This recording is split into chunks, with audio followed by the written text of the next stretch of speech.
خدا کے فضل سے ہم پر ہے سایہ غوث اعظم کا، ہمیں دونوں جہاں میں ہے سہارا غوث اعظم کا۔ مریدی لا تخف کہہ کر تسلی دی غلاموں کو، قیامت تک رہے بے خوف بندہ غوث اعظم کا۔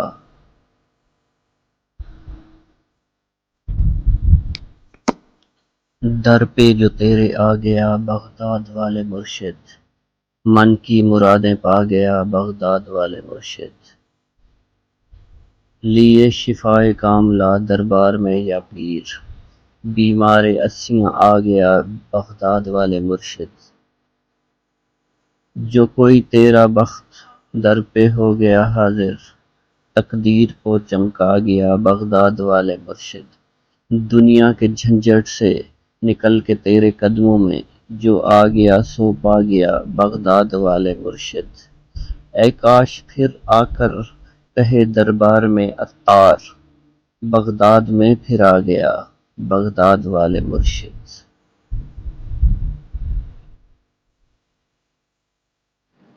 بسم اللہ الرحمن الرحیم۔ السلام علیکم ویورز، امید کرتا ہوں ناظرین آپ سب خیریت سے ہوں گے۔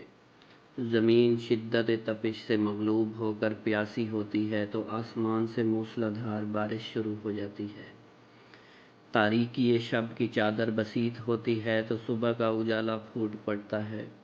بندگان خدا میں جب گمراہی پھیلتی ہے، نافرمانی عام ہو جاتی ہے تو رب کریم کی رحمت بے پائیاں متوجہ ہوتی ہے۔ خداوند قدوس اپنے خاص بندوں میں سے کسی نہ کسی کو پیکر رشد و ہدایت بنا کر بھیجتا ہے۔ اس لیے خاکدان گیتی میں وقتاً فوقتاً انبیاء رسول کا مقدس قافلہ آتا رہا جو انسانوں کی نافرمانیوں اور گمراہیوں سے بچاتا رہا۔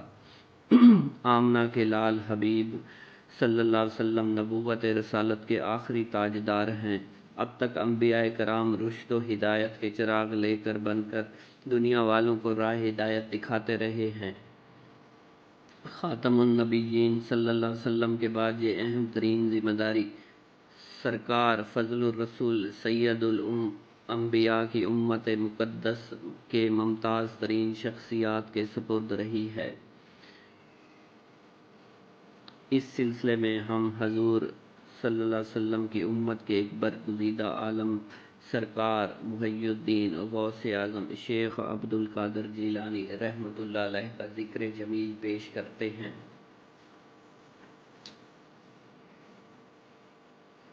عہد رسالت سے پیشتر بندگان خدا کی رہنمائی کے لیے برابر انبیاء رسول کی آمد ہوتی رہی، حتیٰ کہ تاجدار دو عالم آفتاب رسالت کا ظہور ہوا۔ سیدنا محمد صلی اللہ علیہ وسلم کے بعد نبوت و رسالت کا دروازہ یک لخت بند ہو گیا۔ پھر رب کریم کی شان کریمی سے بندوں کی مایوسی بے بسی دیکھی نہ گئی۔ جہاں انبیاء کرام کی آمد کا سلسلہ ختم ہوا، وہیں پر اپنے فضل سے ولایت، غوثیت، قطبیت اور ولیت کا دروازہ کھول دیا گیا ہے۔ ان فرائض مقدس افراد نے مخلوق کے بگڑے ہوئے حالات کو سنوارا، ان کے اخلاق و کردار کی درستگی کی، ایمان کی پختگی کے لیے بے انتہا کوششیں کی۔ اللہ ان مقدس افراد نے مخلوق کے بگڑے ہوئے حالات کو سنوارا۔ ان مصلحین امت میں حضرت غوث اعظم رحمۃ اللہ علیہ کی بلند و بالا شخصیت درخشاں اور تابندہ ہے، جس کے فضل و کمال کی ضیاء پاشیوں سے آج زمین کا چپا چپا تابناک ہے۔ تجارت دو عالم تاجدار دو عالم صلی اللہ علیہ وسلم کا فرمان گرامی ہے، میری امت کے علماء بنی اسرائیل کے نبی جیسے ہوں گے۔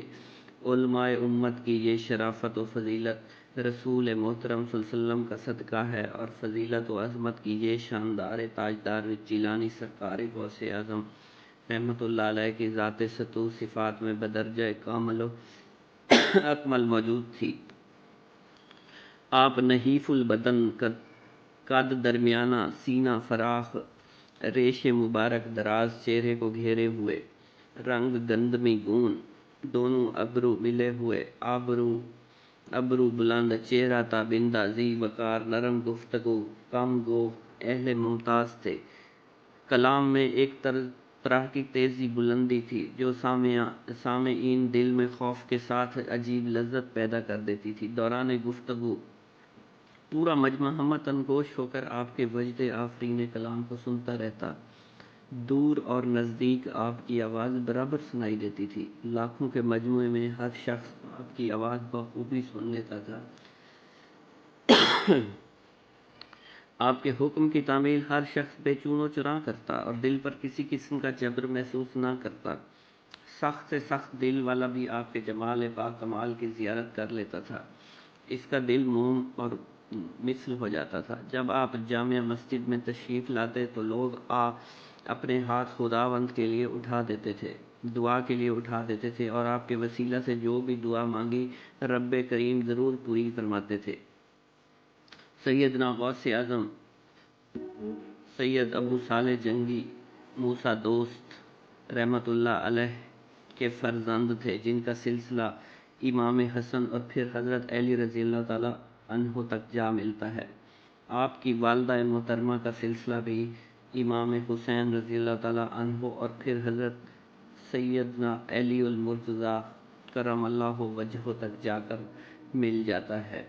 آپ سرکار غوث اعظم رحمۃ اللہ علیہ کے والد محترم جنگی دوست لقب ہونے کی وجہ سے اپنے نفس سے ہمیشہ جہاد فرمانے کو کہتے تھے اور نفس کشی کو تزکیہ نفس کا مدار سمجھتے تھے۔ چنانچہ اس مجاہدہ نفس میں 1 سال مکمل کھانا پینا ترک کر دیا تھا۔ 1 سال گزر جانے کے بعد جب تھوڑی سی خواہش ہوئی تو عمدہ غذا اور ٹھنڈا پانی پیش کیا گیا۔ آپ نے یہ ہدیہ قبول فرما لیا لیکن اسے فقیروں میں تقسیم کر دیا۔